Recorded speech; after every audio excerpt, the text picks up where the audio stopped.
Добрий день! Я сам Луна, буйрум у мою кухню 100% bosanka. Danas ja hoću praviti pita sirnica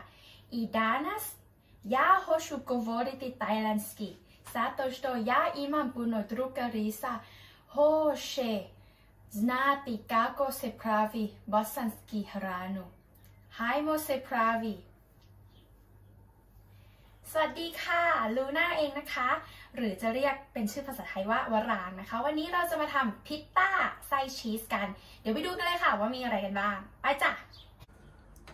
อันนี้ที่เตรียมไว้ก็จะมีแป้งสาลีอเนกประสงค์700 กรัมนะคะแล้วก็วรางใส่เกลือลงไปแล้วประมาณ1 ช้อนชาครึ่งแล้วก็เตรียมน้ำไว้1/2 ลิตรนะคะอันนี้เอาช้อนคนเกลือกับแป้งให้มันเข้ากันก่อนแล้วก็เติมน้ำลงไปค่อยๆเติมนะคะแล้วก็วรางก็จะใช้มือคน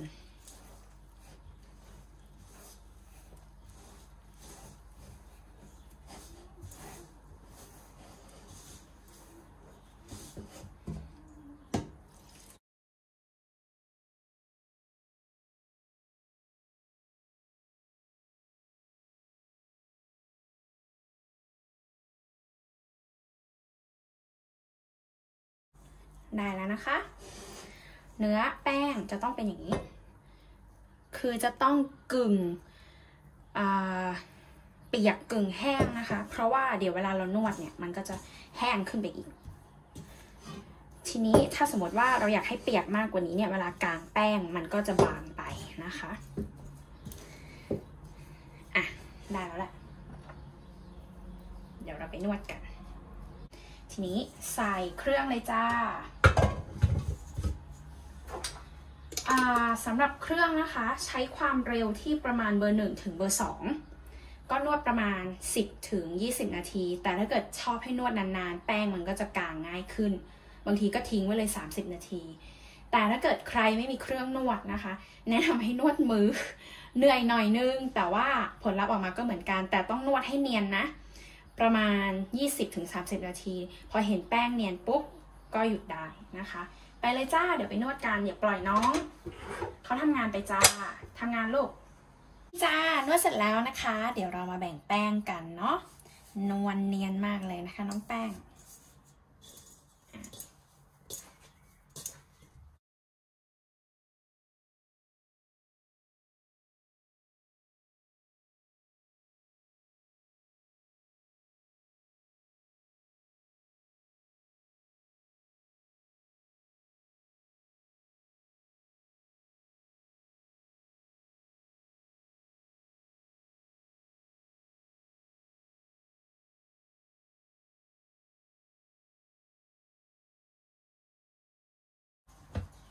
เสร็จแล้วค่ะแป้งของเรานะคะอันนี้ก้อนน้อยนี้เดี๋ยวจะเก็บไว้ทำโรตีกิน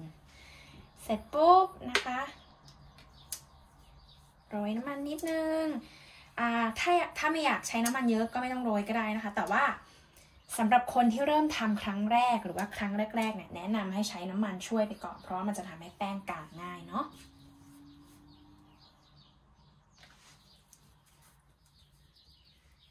วันนี้แป้งนวลมากเลยค่ะ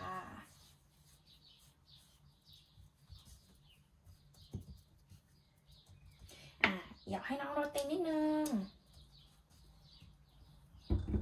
ขั้นตอนนี้ก็คือเสร็จแล้วเรียบร้อยสำหรับการเตรียมแป้งนะคะเดี๋ยวเราจะให้น้องพักผ่อนกันประมาณ 20-30 นาทีแต่ถ้ามีเวลายิ่งทิ้งแป้งนานยิ่งทำให้กางง่ายนะคะอันนี้เราทิ้งไว้ประมาณ30 นาทีแล้วกันเนาะเดี๋ยวมาดูกันค่ะมาจ้า30 นาทีแล้วนะคะเดี๋ยวเรามากางแป้งกันนะคะทีนี้ต้องค่อยๆหยิบออก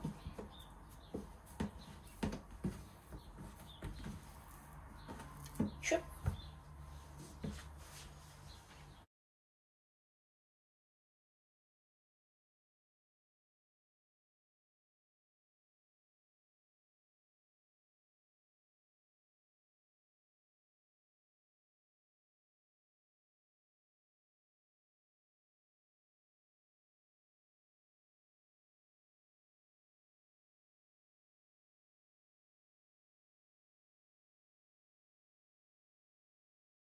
น้ำมันเอาโรยบนหน้าแป้งนะคะอันนี้คือทำให้มันอุ่นไว้แล้ว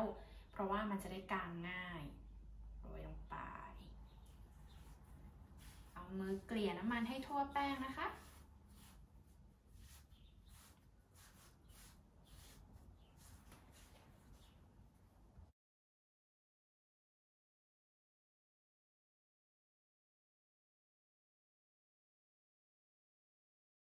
เดี๋ยวเราทิ้งแป้งไว้ประมาณ 15-20 นาทีแล้วเดี๋ยวเรามากางแป้งกันต่อในระหว่างที่รอแป้งนะคะเดี๋ยวเราแวะมาเตรียมไส้กันนิดนึงไม่เจ็บ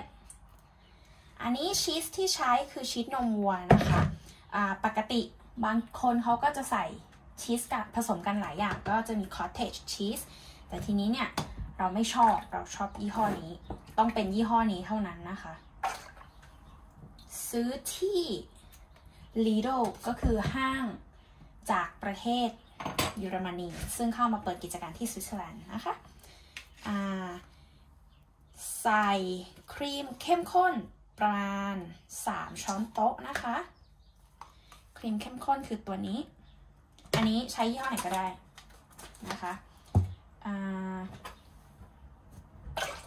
ชีส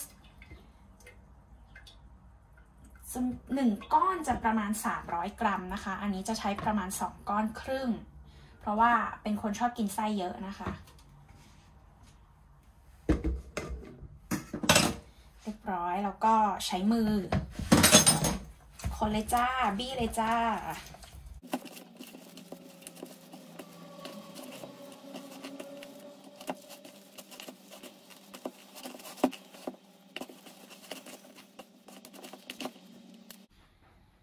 พร้อมนะคะแป้งพร้อมค่ะเดี๋ยวเรามากางกันให้เป็นแผ่นบางเฉียบเป็นแผ่นฟิล์มเลยค่ะไปค่ะ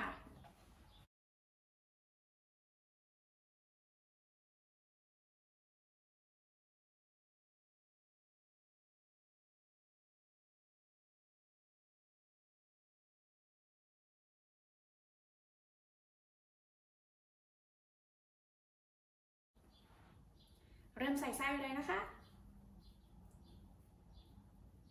วางไส้ตามที่ต้องการเลยค่ะ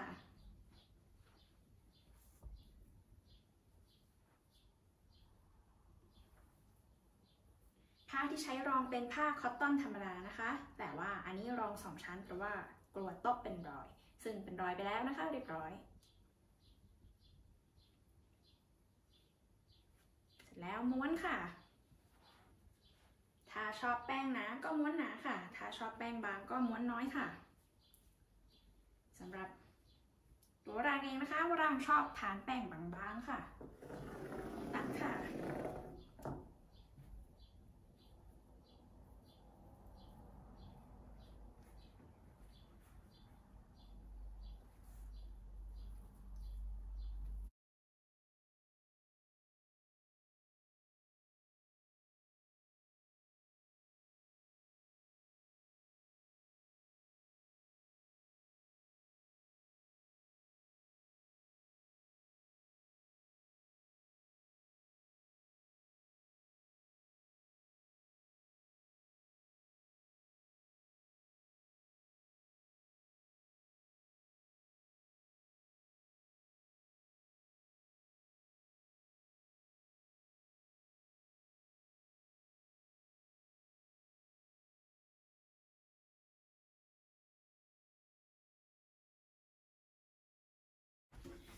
เรียบร้อยค่ะม้วนเสร็จเรียบร้อยนะคะเดี๋ยวเรามาทำเป็นตัวใส่ถาดกันถาดอันนี้เอาน้ำมันโรยไว้แล้วเรียบร้อยนะคะเพื่อไม่ให้พริกตาติดก้นถาดม้วนจ้าชอบตัวใหญ่ก็ม้วนตัวใหญ่นะคะชอบตัวเล็กก็ม้วนตัวเล็กอันนี้คือชอบตัวไม่ใหญ่มากนะคะเพราะว่ามันจะได้กรอบบางคนทำตัวใหญ่มาก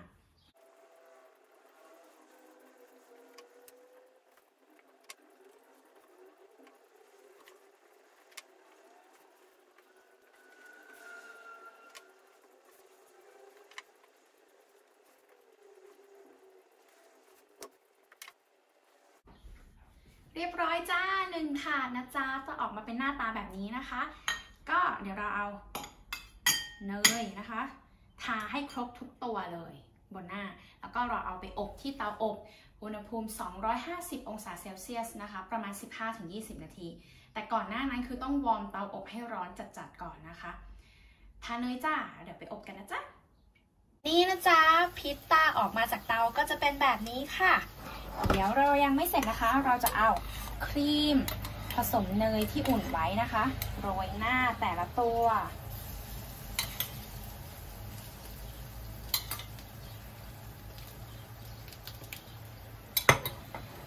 แล้วก็เอาทั้งถาดเนี่ยนะคะกลับเข้าไปอบอีกประมาณ30วินาทีนะคะเสร็จแล้วเรียบร้อยนะคะพิซซ่าไส้ชีสของเราออกมาหน้าตาก็จะเป็นแบบนี้นะคะเหลืองๆนวลๆอย่าอบให้ไหม้นะลองชิมกันสัก1 คำนะคะ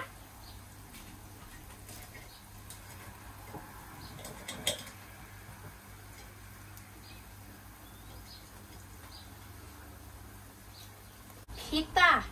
โซชิซี่มากเลยนะคะขอบคุณสำหรับการติดตามวันนี้นะคะสามารถคอมเมนต์ได้ที่วิดีโอของเรานะคะแล้วพบกันใหม่ครั้งหน้าค่ะสวัสดีค่ะ Walaupun udah keledai danas, vidimo se opet umoju kuhinju 100% bosanka. Ciao!